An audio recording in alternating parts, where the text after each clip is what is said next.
Party. This is tampering week in the National Football League, but I want to focus on the draft. I'm your host, Mike Wall. I'm your host, Mike Wall. Check me out, MikeWall68 on Twitter, TikTok, Process of Perform on Instagram. Please hit that subscribe button if you're enjoying these shows. Today on Block Party, we want to always talk about trench warfare stuff. I want to go away from free agency, go back to the NFL draft.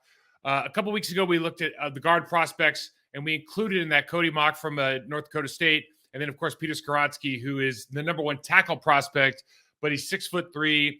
Some of these guys are still, caught up with arm length, which is honestly one of the most nonsensical things I've ever seen. But I wanted to look at some other prospects today in the National Football League draft upcoming and see if there's anybody who can knock Peter Skoronski off the top spot. Because for me, for my money right now, what I've seen, guy's a great athlete, master technician, has the pedigree. Obviously backing up Rashawn Slater, coming in and playing for Rashawn Slater, who is a bona fide star in the National Football League. I know he's going to be coming off I think an ACL this year, but coming into the Chargers year one, playing out of his mind. There were three big tackle prospects last year. If we go back, we had Big Icky went to Carolina, Charles Cross went to Seattle, and then we had Evan Neal, who at the start of this he's at the Giants, was going to be the guy. But then the more you watch tape, the more guys got into it. It's like, okay, Icky's a great athlete. Charles is a great athlete. Evan Neal showed up at like 30 pounds less at the combine. And all of a sudden you start going, well, wait a second. Is he going to put that weight back on? How does he actually move? He ended up struggling the most out of the three by far.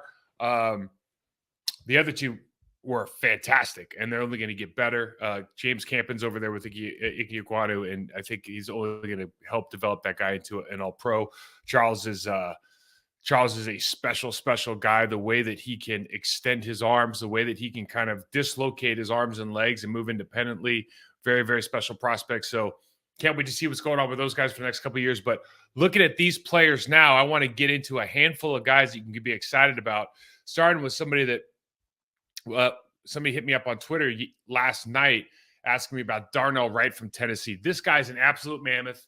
He had a fantastic combine. When you watch this guy, I think really for me, what stands out, we got number 58. His ability to replace hands, and we always talk about footwork and body position, and it's extremely important.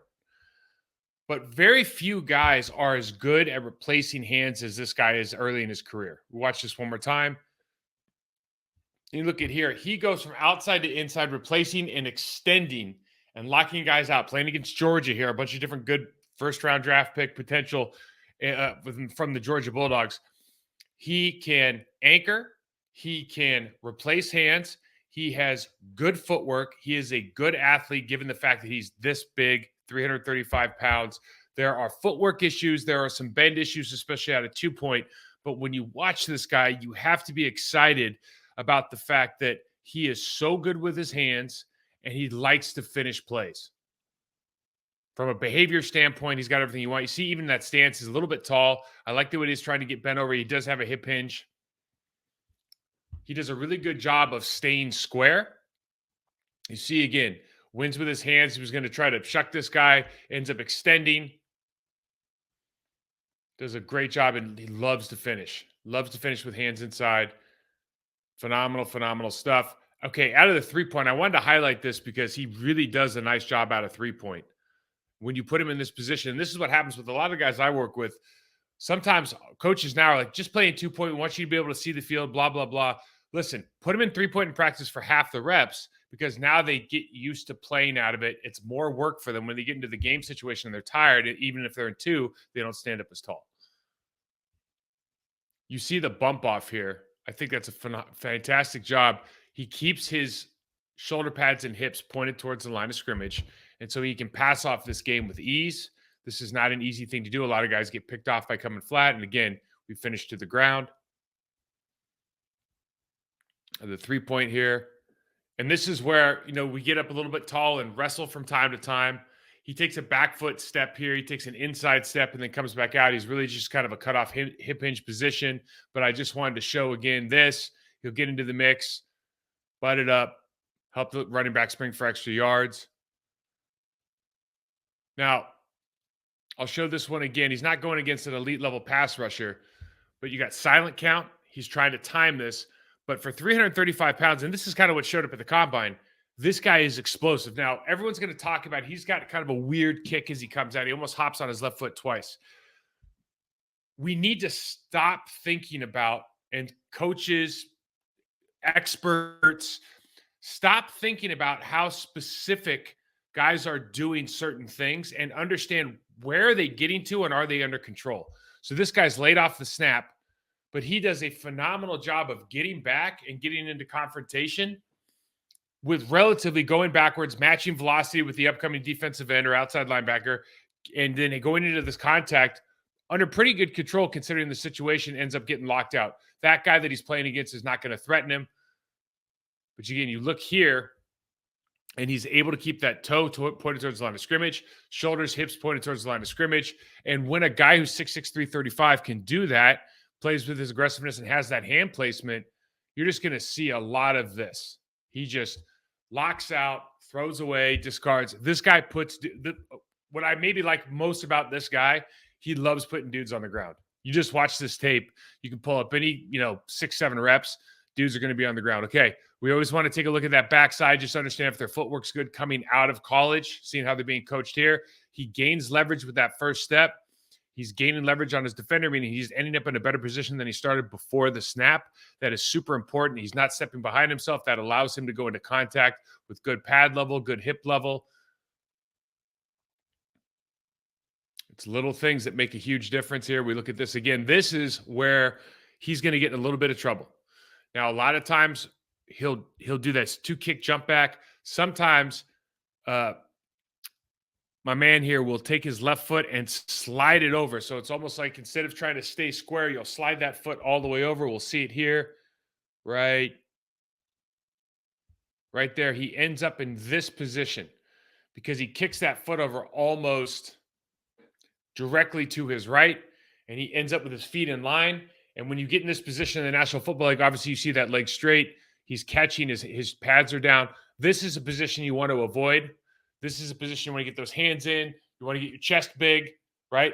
You want to keep that hip hinge, but you want to keep your chest big. You don't want to round your back. You want to be able to enter into contact under control. And obviously you want that heel off the ground. You want to slide that foot with cleats in the ground. But again, he resets so well. You see this position when the ball's thrown, hands back inside, does a great job, particularly with that right hand of resetting. Really like what this guy does. Okay, this guy, Blake Freeland, I don't think he's going to be a first-round draft pick by any means, but he kind of jumped off the board in the combine. I think this guy jumped like 37 inches. Now, you look at his frame right now. It's 6'8", 305 pounds. That doesn't even seem real, right? 6'8", 305 pounds out of BYU. I think he came. It says here that Freeland's the age you'd expect him to be. He went straight to BYU out of high school. He played 2 seasons at right tackle, 2 seasons at left tackle. Here's the thing about Blake Freeland: the way that they run their offense, the stance that he's in. They run a lot of outside zone. He's not. It's almost like I came into the National Football League out of an option offense, and he's way ahead of that. But the way that he's not going to be able to maintain this stance, this body position, and have success in the National Football League at the tackle position at 6'8", 305 pounds. One, he's got to get bigger and stronger. Okay, he's got to put some weight on if you're going to be 6'8". But two, just the squareness of his stance alone is going to make it very difficult. And you'll see he flat sets all the time. This just is not going to work in the National Football League. So this is whoever gets him is going to have to spend a lot of time. And this is important because some coaches are going to say, listen, it's time to go. You got to be able to play. Some coaches are development coaches. He's got to get with the right guy and the right development group. And I'm talking about from the coaching staff to the weight room, everything that goes with it, because he's a prospect. He's a promising prospect, but he certainly's got a long way to go from a technical standpoint in order to get to the level. You see these 2 pass sets I put in early.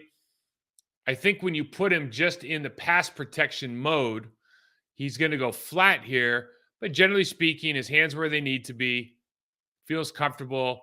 He can lock out. Obviously, he's tall, but that pass set, you're going to open yourself up for problems, either coming inside or trying to take that short edge over and over. Where he kind of drops, I think, from an athleticism standpoint because he is 6'8". It's hard to get low, obviously. He's only 305 pounds, so he's not like, Mekhi Becton, 6'8", 380 pounds, right? This guy's 305, maybe 310 on a good day. And in these situations, he's not really stabbing with power. He doesn't play with a big chest. He doesn't punch what we just call hips to hands. In other words, punching with your hips through the ground, through your hips, through your core, and accentuating with those hands into the body. And so he ends up in kind of disadvantageous positions where he's a little bit out of control and looks high more often than not. You see this right here. Guys coming across. This is an easy stab and lockout against a nose tackle, and instead he gets ripped through, gets beat to the outside. Guys chasing the quarterback.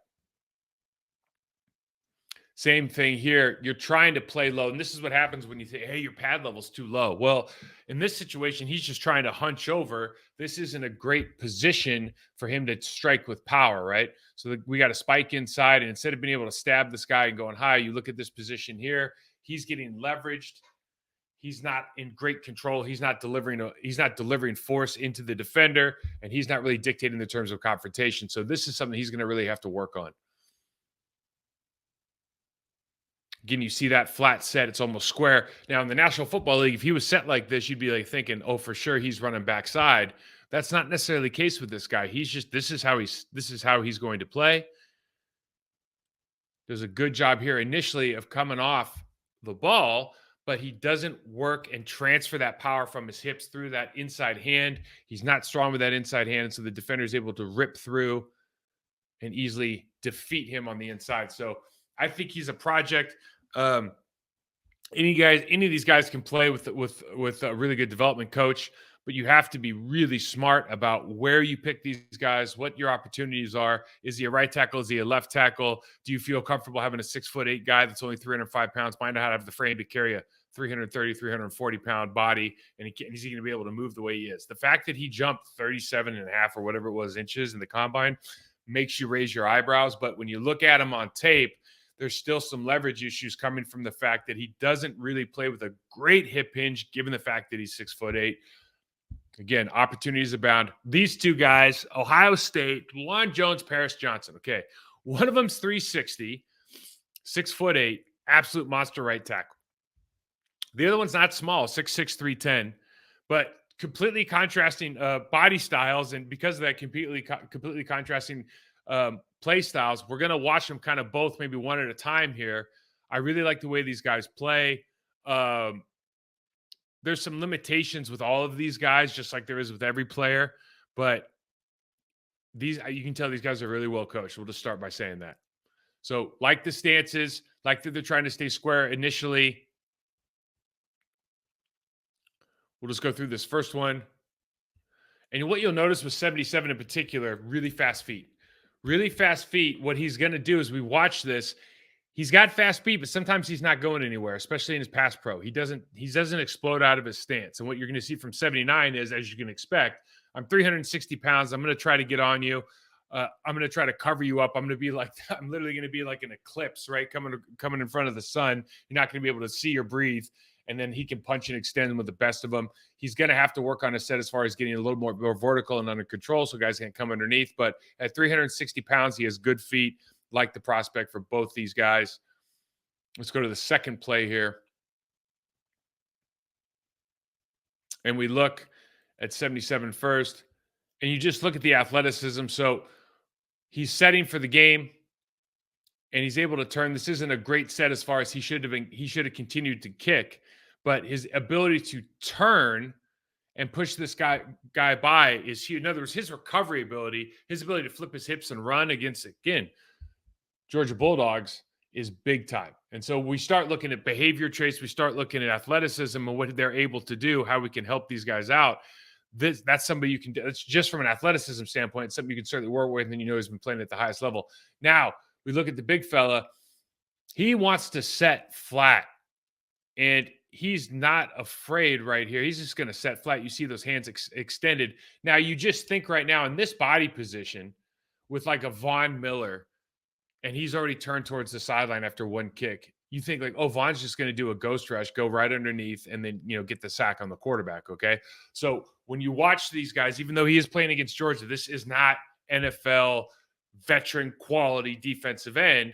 And he's going to have to get some coach. He's going to take some coaching here, but I think he has the footwork, maybe most importantly, to be able to deal with some of the pass rushers that are over there against right tackles now. But you see this right here. This is a problem turning that early in your set against some of the elite level guys in the National Football League.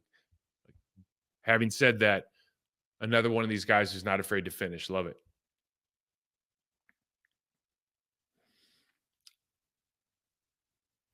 Okay, so he gives up a sack here. I want to show this back. And what I'm trying to demonstrate here is that he comes directly vertical.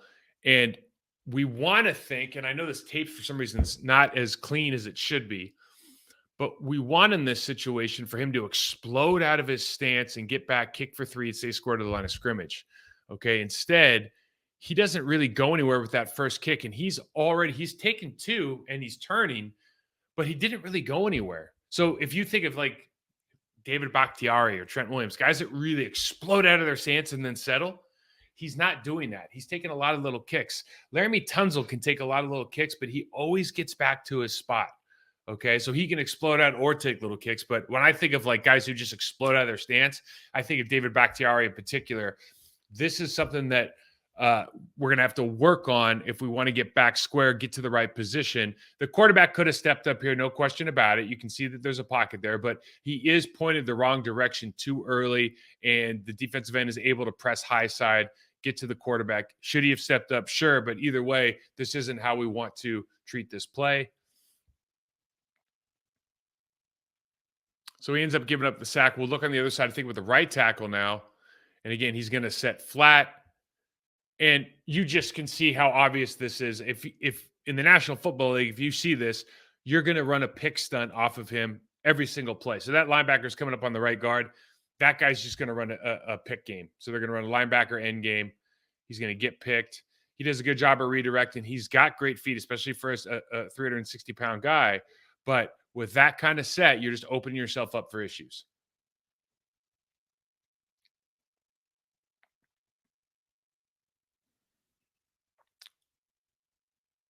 Looking at the left tackle again. And see, immediately after that, you want him to explode out of that set. And it's almost like he takes a little kick and then turns. His inside foot kind of swings around, just like we were talking about with the my man from Tennessee. And because of it, he puts himself in this disadvantageous position. Hands are outside. He's kind of gonna catch this player instead of being a aggressive pass protector.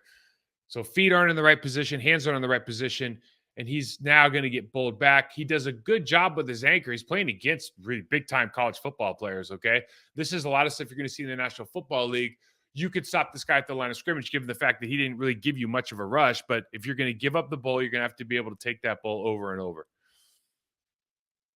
Love to see a little bit better footwork. Okay, we got that square stance here.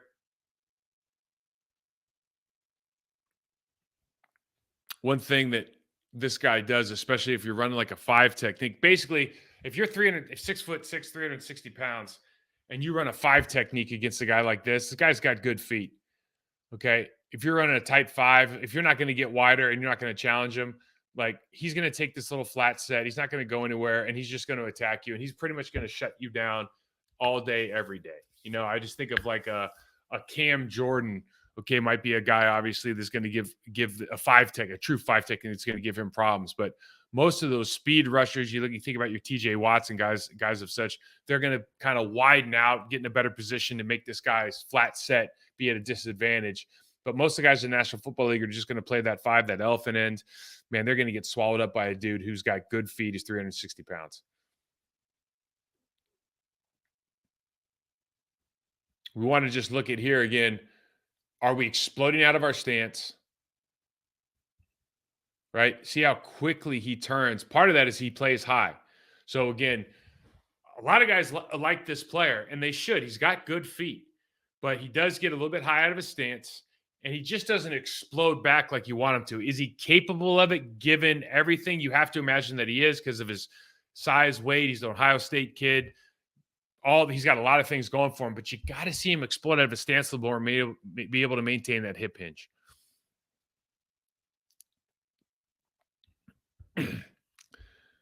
when you watch this play, this is the first play that I actually saw of him, and it jumps off the screen.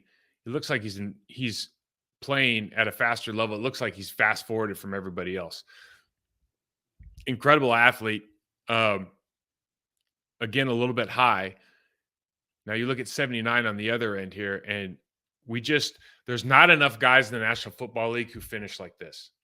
And what I think a lot of people don't understand, Orlando Brown Jr. is one of these guys. Orlando Brown Jr. is not like a technician by any means. Orlando Brown Jr. is a big dude who plays really hard and likes to finish when he can. And he's getting a ton of money, ton of notoriety, well-deserved because of it. We celebrate, advanced metrics, and we celebrate, win rates and all this. Okay. But what you get respect from after there's that prerequisite for tackles. Can you pass protect? Yes or no? Do you give up like more than 5 sacks, less than 5 sacks a year? More than in the next category, more than 10 sacks, less than 10. Okay.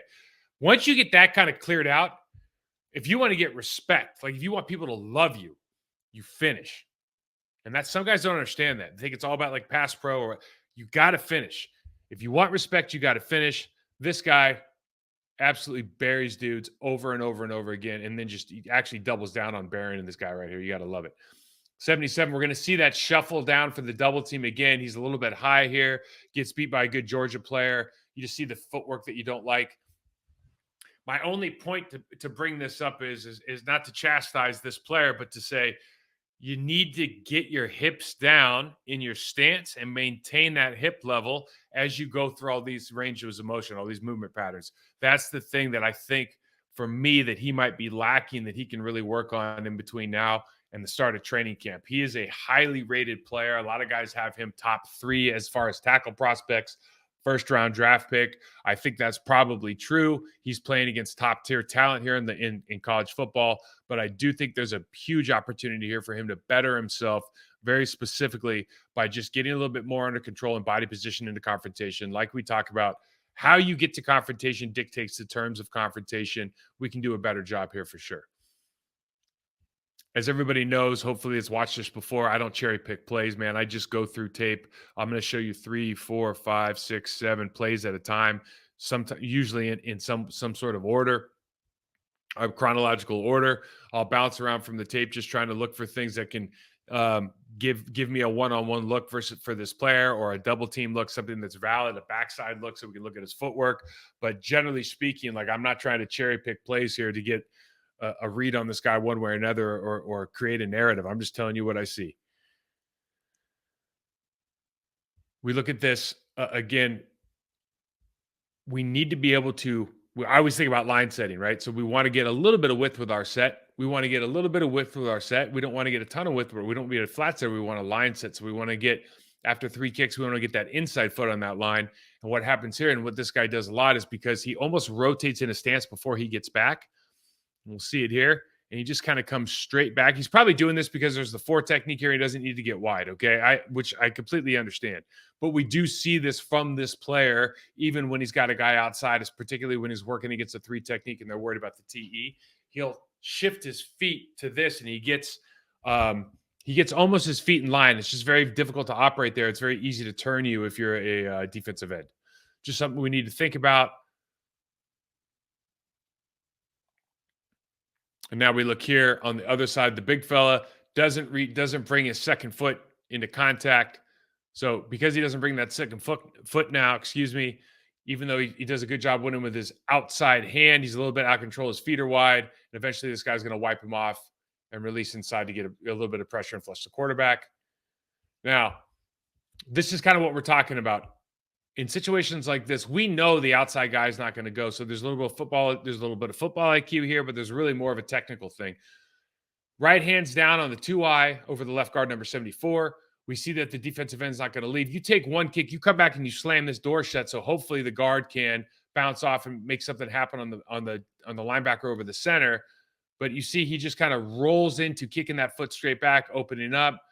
Comes back late, and he's just accepting that guy instead of stopping momentum. So not only did he not help the guard slam back and maybe take care of that quarter, or take care of that A-gap rusher, which they may not have responsibility for, but you're accepting this rusher, and now you're actually opening the door up instead of shutting the door on this looper, being the aggressor, taking the fight to him, being more of a physical player. That's the kind of stuff that we want to see at the National Football League level. Okay, we don't want this guy to get in and get his hand on the quarterback at all. You could have shut the door 2 yards past the line of scrimmage by staying square.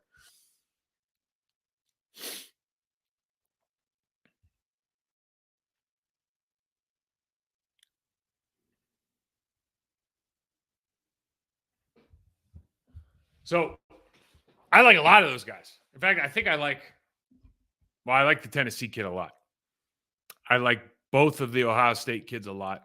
I think everybody needs some coaching, depending on what team you're looking at. If you're looking for a right tackle, which I think right tackle is a premium position now. I mean, you think about all the best pass rushers in the National Football League, like a lot of them are over on the right tackle side because 20 years ago, we were right-handed offenses, tight end would be over there, and so they didn't have good rushers over there. So the right tackle was probably the worst pass blocker on your team. And then all of a sudden the defensive ends were going, they're spreading the ball out more. Who should I rush against? Oh, well, that right tackle is the worst guy on the team. And so now you got master technicians like Lane Johnson over playing right tackle. Tristan Wirfs over there playing right tackle. Guys could be left tackles in the National Football League, but they're realizing that some of the best rushers, the guys that are Michael Strahan started this, TJ Watt now, guys that are breaking the records are breaking them over the right tackle. So that's a premium position. I think most of the guys that we looked at today, except for Paris Johnson, are going to end up being right tackles in the league. The exception being maybe the BYU kid, because I don't think at 305, you still want the right tackle to be able to be a bit of a road grader. I mean, this Tennessee kid, honestly, for me is really at 6'6", 335. He's kind of a prototype right now of the kind of body type, body style, athleticism that you want to have. We can brush up on some of his technical. Two guys that I didn't talk about. We talked about Cody Mock at the beginning of the show. Looked at him as a guard last week. He's a project here. Could definitely play right tackle in the National Football League. All of these guys are going to take some coaching. The one guy I didn't look at, and I think, Broderick Jones, for one, phenomenal athlete. But I haven't looked at Anton Harrison at Oklahoma. So I don't know what kind of guy I think he's from the limited tape I've watched, not as physical, good pass pro. We're kind of looking right now at who's going to be the top guys. Anybody going to take off Peter Skoronski? Again, if you go back and look at our last block party, Skoronski, he's good at everything. He's going to need coaching as everyone else. But if you're just going to say who's a plug-and-play guy for the next 15 years, 15 years, Skoronski right now is head and shoulders above the rest of these guys. Even though he's 6'3", he's not quite as big. Bend, strength, technician, hands, feet, body position, getting to the spot. He's good at everything. Run game, pass game, likes to finish. Love what he brings to the table. I don't think any of these guys that we just watched are better than him. However, if you're a guy that wants a 360-pound dude, a 335-pound right tackle, like Tennessee kid, Ohio State kid, for me in particular, the right tackle for Ohio State, it's always exciting when you have guys that are that size. We looked at Mekhi Becton a couple of years ago. He's so big that you start thinking, man, are there going to be injuries? Can he maintain over the course of a game at 6'8", 385 pounds, whatever he is? The answer so far has been he's going to be injured, and the answer has been no. But there's still some teams that they're going to fall in love with those numbers. I personally would rather have the really, really good athlete who's a master technician. I think you can just get more done with them. They're going to be more durable over the lifetime. You know, some people like vanilla, some people like strawberry, some people like chocolate, whatever. But these guys are fun to watch. I think all good things, ahead. Just you always hope with players like, some of these guys in particular, you just hope they get with the right development program, right development coach, get a master technician, become a master of your craft. So hope you enjoy this stuff. Hit me up with any questions, MikeWall68 on Twitter or TikTok Process to Perform on Instagram. Thanks for watching, guys. We'll be here next week. And until then, keep watching tape.